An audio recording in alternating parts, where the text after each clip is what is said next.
Savannah, Georgia, with its moss-draped oaks and cobblestone streets, is known as one of the most haunted cities in America. But among all its dark legends, few places inspire more fear and whispered warnings than the old house at 432 Abercorn Street. Built in the late 1860s, the mansion was originally owned by a wealthy cotton merchant who had recently lost his wife to disease.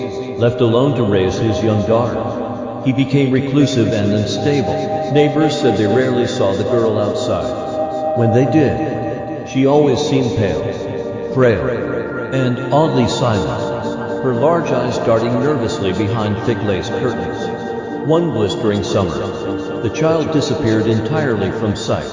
Rumors swirled that the father had locked her in a dark upstairs bedroom as punishment for some imagined misbehavior. Days turned into weeks. Eventually, the terrible truth surfaced: the little girl had died of starvation and loneliness within those very walls. After her death, the house seemed to change. Servants fled, claiming they heard the faint sound of a child crying through the night. Even when the rooms were empty, new families who tried to live there complained of cold spots, sudden sickness, and feelings of overwhelming dread. Some even said they glimpsed a small figure in a white nightgown standing in the windows at dusk, staring silently out at the street.